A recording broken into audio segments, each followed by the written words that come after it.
Muhik, Kuya Nam! alam mo ba kung gaano kahirap kita hanapin? Umuwi ka na. Hindi ako karapat-dapat sa pagmamahal mo. Kalimutan niyo na lang ako. Sa anumang paraan, kailangan kong makauwi sa probinsya, Paano Nguyet. ako uuwi kapag ako'y buntis ng ganito? Kaya nga, mapapahiya ang aking mga magulang. Ayokong mapahiya ang tatay ko dahil sa akin. Mahal ko ang pangarap. Sayang, nawala ka na. Lam! Pindutin mo ito! Nahuli na kita. Paumanhin po! At Kung ayaw mong makita ang mukha ng ina mo, na mukhang galit, manatili ka na lang dito. Channel!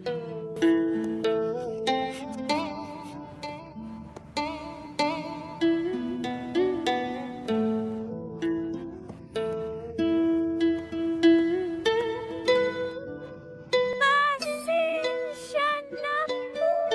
Patawarin niyo po ako. Mag-subscribe sa channel na Gianmigo para hindi mo ma-miss ang mga nakakaaliw na Kaunti. video. Anong mangyari? Lagi akong nandito sa tabi mo. Tandaan na magtakda ng isang schedule para mabuhay. No! Taide! Sandali lang, sandali lang, sandali lang. Pangarap ng malaking pamilya. Mag-subscribe sa channel ng Lala School para hindi mo makaligta ng mga kaakit-akit na video. Mag-subscribe kayo sa Lala School upang hindi mapalampas ang mga nahangahangang video. Mama! Sa Lala's Mag-subscribe sa Lala Para School hindi channel mo para hindi mo makaligtaan mamiss ng ang mga mga kamanghamanghang video. nakakatuwang video. Nanay! Nanay! Nanay! Nanay!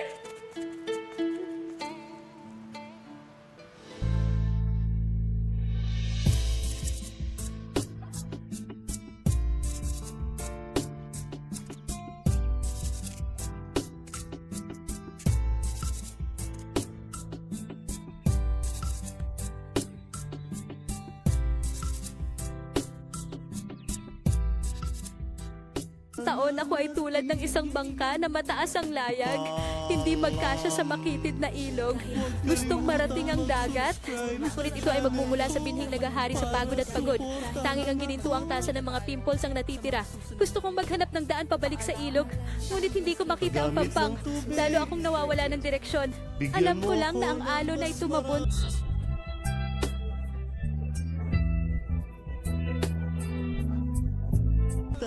Kung magkita tayong muli, makakaramdam lang ako ng panghihinayang. Pero magsaya sa mga kaibigan upang sanayin ang tibay ng ilong na tiisin ang lahat.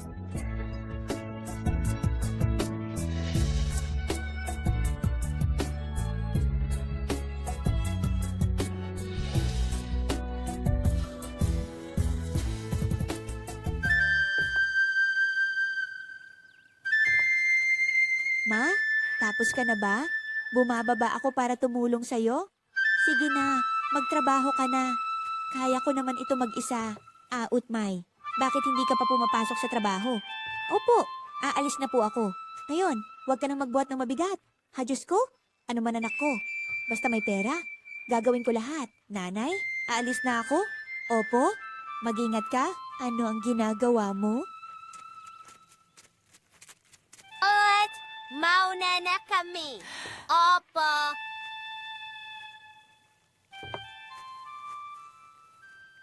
Mahal kita. Nanay ito! Nanay ito! Nanay ito! Nanay ito! Nanay ito! Nanay ito! Bak!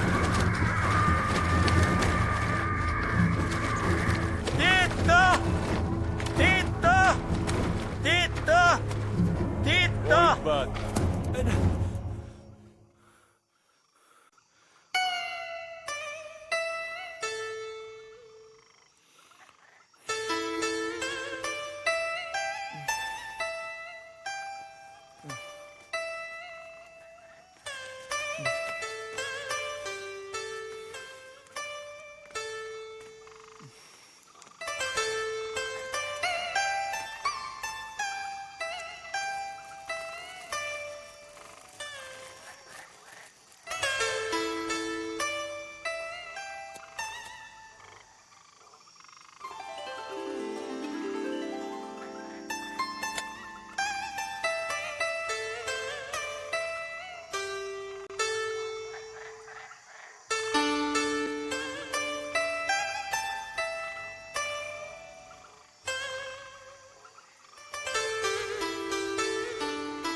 Aling Saw, sinabi ko sa'yo.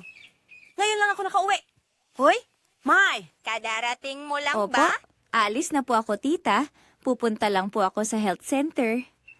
Sige, umalis ka na. Grabe si Mai, mas gumaganda siya araw-araw.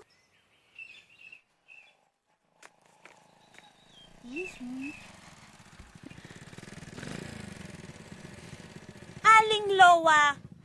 Aling Saw Lowa! Uy! Ha? Kamukha ko ba si Sen? Kuya.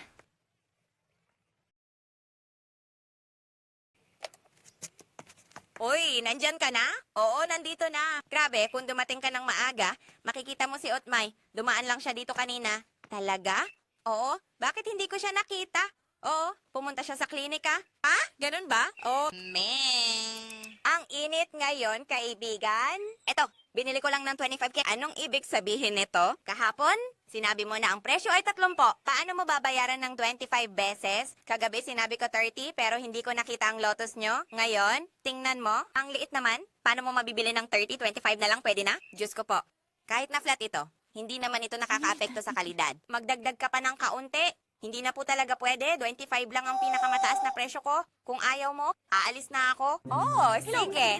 Tatawag na lang ako ng ibang tao para bumili. Ara kang ikaw lang ang gumagamit ng app na ito? Ha? Tingnan mo bahay mo. Punong-puno ng mga binili mo sa napakamahal na presyo. Sige na nga. Sandali lang. Ano? Dahan-dahan? Pwede ko bang bilhin sa 27? Sinasabi ko sa'yo, kung maliit na bagay lang gaya nito, ako lang ang may oras para bumili ng ganito. Pero si Ate Moy, hindi siya bibili ng maliliit na bagay na ganito. 27 taon? Grabe! Pwede bang 8 sibuyas? Kita mo, bumalik agad, hindi ba? Ang mga tinapay ay binibenta. Nanay, ang galing mo lang magbuli sa akin. O Diyos ko, Paalam. subukan mo lang ibenta kay kuya ng 10 perasong. Tignan natin, parang idinidikta mo na ang presyo mo sa awa. Hoy, balutin mo ng ibang subtitle. Ilagay mo dito para ako na ang mag-aayos. Tingnan natin kung gaano kabigat. 6.3 kilo, bangkay ng buwaya. Grabe, 6.3 kilo. Ang bigat ano? Silver ni Jang, anong ginawa mo? 6.2 lang naman kailangan ko. Tama na yan. Okay? Ibawas natin ang dulang para sa presyo ng kahoy. At ikaw mismo ang nagdala, di ba? Siyempre, sino pa ba ang magdadala kundi ako? Diyos ko, ang bigat nito. Wala akong matakbuhan. Matanda na ako, mag-isa lang ako, napakahirap. Sinong tinawag mong matanda? Sinasabi ko na sinasabi ko. ang mga nakakatuwang video. Oh, Diyos ko. Tumatanda ka na? Ang pangarap, put ka nga? Kaya walang asawa? Sino ang sinasabi mong walang asawa? Ako? Uulitin ko sa'yo? Hindi naman ako walang nobyo? Hindi lang ako kasal? Pakinggan mo ako? Kung ang nanay mo ay patuloy na mag-ingat at magtipid ng ganito, walang lalaki ang maglalakas loob na lumapit sa kanya. Grabe! Alam mo, dapat ang babae ay mahinhin at banayad. Kailangan din nilang magkunwari minsan para mas magustuhan sila ng mga lalaki. Alam mo ba yan? Nanay, hindi mo na kailangan turuan ako ng leksyon? E tingnan mo ang sarili mo, alagaan mo ang matandang asawa mo, huwag kang makialam sa ibang tao.